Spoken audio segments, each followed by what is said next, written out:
Hello guys, what's up? It's me again, si Mima Alicia nyo at nagbabalik ulit para sa ating panibagong video. Eto na nga guys, ako'y nagtataka kasi at napansin ko lang ngayon ko lang to napansin na nagnilay-nilay ako na tila baga bakit parang walang boses yung mga taga Davao? Bakit parang tila baga hindi sila nakakapagsalita? So yung pinakatanong ko nga dito bakit takot yung mga tao dito sa Davao? Bakit hindi sila nagsasalita despite na ang daming issue po na kinakaharap ng mga Duterte? At bakit mula noon, ilang taon na nag-lead ang mga Duterte sa Davao at hindi sila napapalitan? Ano kaya yung ginagawa nilang sikreto? Ginagawa nilang pamamalakad? Was it effective talaga silang leader or merong ginagawang pambabraso? So ako ay nagtatanong lang So kasi ganito guys, 'di ba matatandaan ninyo, may mga DDS killings. Nung naging presidente naman siya, merong issue sa corruption, issue sa Pogo, 'di ba? Na ang Pogo talagang hindi naging maganda yung epekto to the point na ang daming mga inhumane na mga pangyayari. To the point na yung mga ibang tao doon torture chamber, 'di ba? Merong detention na kung saan pag hindi mo naabot yung quota mo, meron kang kaakibat na palo, na parusa, 'di ba? Napaka-inhumane.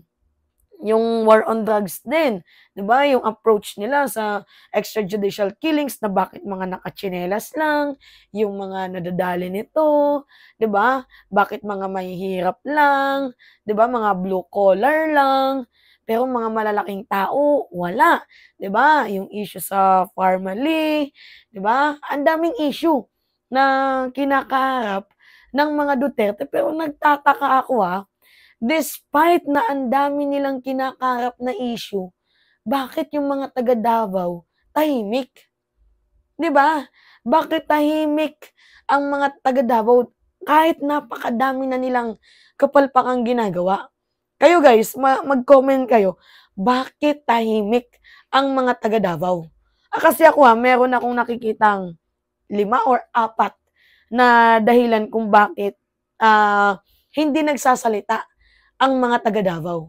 Unang-una na nga po dito is yung takot. Binabalot sila ng takot. Tingnan niyo yung nangyari nga nung naging presidente siya, 'di ba? Kahit nga si Dilima, 'di ba? Isa sa kanyang mga biktima, si Trillanes, 'di ba? Yung mga kritiko niya, anong ginawa niya? Binraso niya yung mga kaso, pinahirapan niya, ginawa ng issue, at kung ano-ano pa. Ah, so feeling ko, yung mga doon sa Davao, wala silang choice. 'Di ba? Wala silang choice kaya natatakot sila, gustuhin man nilang magsalita pero hindi sila makapagsalita dahil nababalot sila ng takot, 'di ba? Takot sila sa namamahala doon sa Davao. Kasi once na kinundi na nila, once na nagsalita sila, once na naging kritiko sila, iisa lang yung kanilang puwedeng patunguhan, 'di ba? Doon sa taas or sa impyerno. Isa pala, dalawa, 'di ba? It's either mapupunta ka sa langit or sa impyerno, matitigi-bumbum ka or puwede ding sa selda. Oo, feeling ko one of the main reason talaga is yung takot. Pangalawa, yung panlilinlang nila, 'di ba? 'Di ba yung pagpapalit-palit nila ng maskara to the point na gusto nilang ipalabas sa mamamayang Pilipino na sila ay yung tipong mahirap lang, 'di ba? Yung tipong simple lang, hindi naman sa totally mahirap kasi, politiko 'yan, may pera sa politika, 'di ba? Due to the corruption. Pero anyway, gusto nilang ipalabas sa mga tao na sila ay simpleng mamamayang Pilipino. Bakit? Ang ginagawa ni ano yung ginawa ni Sara Duterte? Nagpaulan. May 125 million confidential funds ka pero hindi ka man lang nakabili ng payong. Mayroon kang 433 bodyguards, pero wala man lang nagbigay sa'yo ng payong, ha? 'Di ba? Choice mong magpaulan, 'di ba? Kasi choice mong magpasikat sa mainstream media. Tas itong si Digong, kunyari 'pag nagbi-birthday, isa lang yung putahe na handa, pero yung totoo, ang dami pala.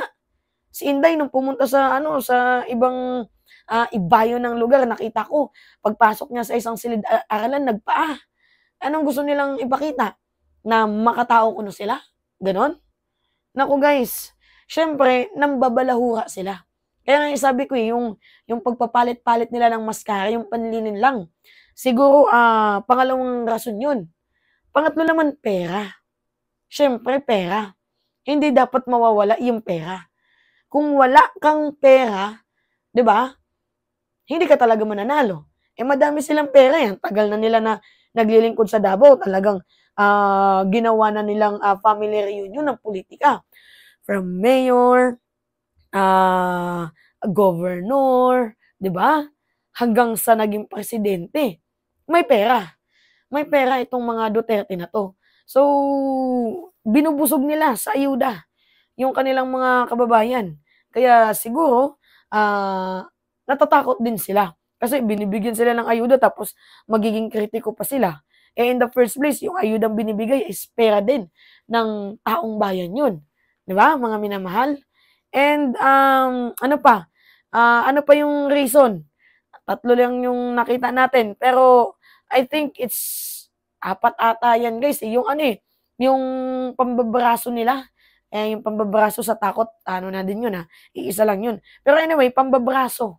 Alam niyo yung pambabraso na tinutukoy natin? Yung kapag merong naging critic sa kanila, binabraso nila. 'Di ba? So, under din ng takot yung pambabraso. Pero anyway, yun po yung mga reason na nakikita ko kung bakit takot or hindi nakakapagsalita, tahimik yung mga taga Davao.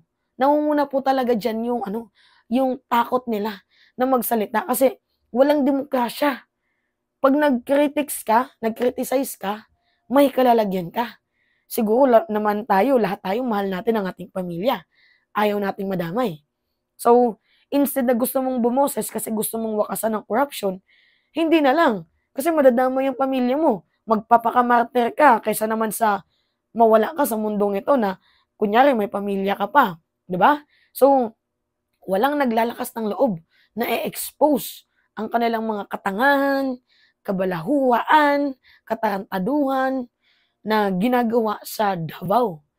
Kaya feeling ko, yun yung mga reason. Pera, panlilinlang, takot, 'di ba? Agree ba kayo sa akin mga minamahal? Kung kaya't tahimik, naka-zipper ang ano, ang boses ng mga ng mga tao doon sa Davao, 'di ba? Anyway, yun lamang po guys. It's me again, si Mima Alicia nyo at nagbabalik ulit para sa ating panibagong video.